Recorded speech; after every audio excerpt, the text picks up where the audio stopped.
calling on Europe to stop buying Russian oil. The U.S. has imported $755 million worth of Russian uranium and plutonium so far just this year. That's up from the Biden administration last year, about $100 million. Can you ask Europe to cut off purchasing those kinds of products?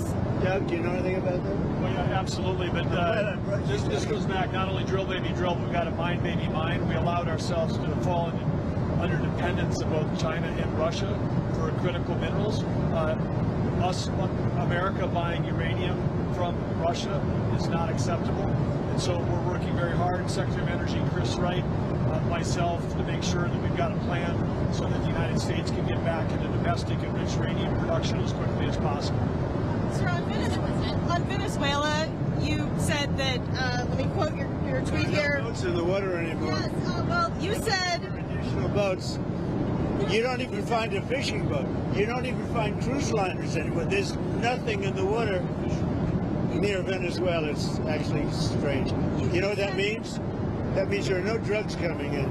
You said that the price they'll pay will be incalculable if they don't take people back. What does that mean? Well, you're going to have to figure that out. Mr. President, That one, yeah. Mr. President, on your autism announcement tomorrow, multiple news outlets are reporting that you plan to tie Tylenol to increase risk of autism. Can you confirm that? We're going to see tomorrow. We're going to do it tomorrow, but I think it's a very big factor. I think you'll see what it is tomorrow. We have various things, but you'll see what it is tomorrow. I think it's going to be a very important news conference, and we want things to take effect immediately.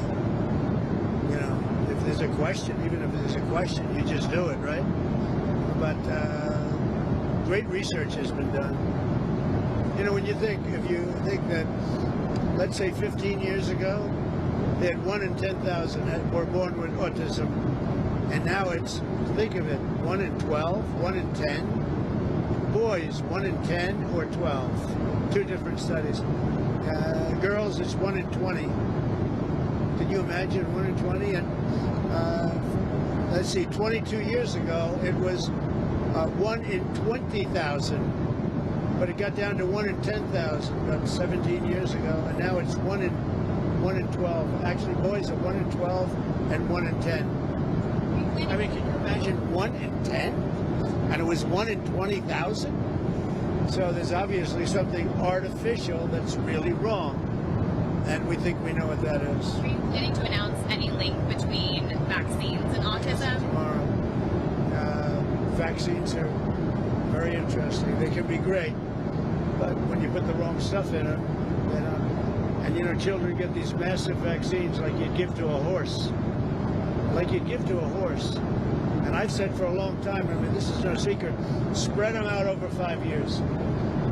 Get 5 shots, small ones. You ever see what they give? They give, I mean, for a little baby to be injected with that much fluid, even beyond the actual ingredients. They have sometimes 80 different vaccines in them. It's crazy. It's you know, that's a common sense thing too. It's like you're shooting up a horse. You have a little body, a little baby, and you're pumping this big thing. It's a horrible thing. So I've always felt that. But we'll be having a big discussion tomorrow about autism.